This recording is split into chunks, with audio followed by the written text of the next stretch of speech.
1:30 മണിക്ക് ഭക്ഷണം കഴിച്ചു. അപ്പോൾ വെറുതെ ശബ്ദം പകർന്ന് മൊബൈലിലേക്ക് കോൾ കൊണ്ട് മൊബൈൽ എടുത്തു.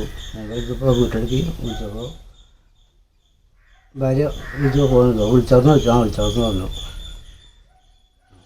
ഭക്ഷണം കഴിച്ച് കഴിഞ്ഞ് വന്നു.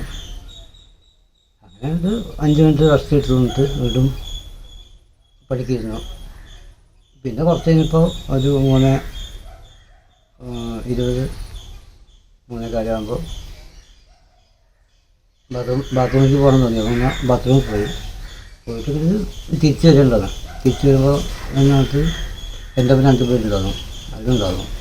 അപ്പോൾ ഷെഡിലേക്ക് വീട് എത്തുന്ന സമയത്ത് ഒരു പൊട്ടൽ പൊട്ടിയാണ്. ഷെഡിൽ അവിടേക്ക് എത്തുമ്പോൾ ഒരു പൊട്ടൽ പൊട്ടുന്നു. അപ്പോൾ നേരെ തിരിച്ചോടി ബാക്കിലോട്ട് അങ്ങനെ പൊട്ടുന്നുണ്ട്. ഓടുമ്പോൾ ഓടിനകത്ത് കവറിനടുത്ത് വീണു. കവറിനടുത്ത് 2 സെക്കൻഡിനകം അവിടെ നീക്കാൻ പറ്റിയില്ല. പാർത്ത് കൂട്ടിയ കട്ടിയുടെ കാര്യം കട്ടിയൊന്നും നീക്കാൻ പറ്റിയില്ല. പിന്നീട്ട് അവിടെ നീച്ചിട്ട് ഓടിയപ്പോൾ തൊട്ടടുത്ത് പോകണ വഴി വീടിൻ്റെ മുകളിൽ കണ്ടിട്ട് പൊട്ടുന്നുണ്ട്. പൊട്ടുന്ന കഴിച്ച് മരത്തിൻ്റെ കൊമ്പൊക്കെ അങ്ങനെ തലയ്ക്ക് ചാടുന്നുണ്ട്. പിന്നെ റോഡിലേക്ക് എത്തി. നല്ലൊരു വീട്ടിൽ കയറി അത് വെള്ളം കുടിച്ചു.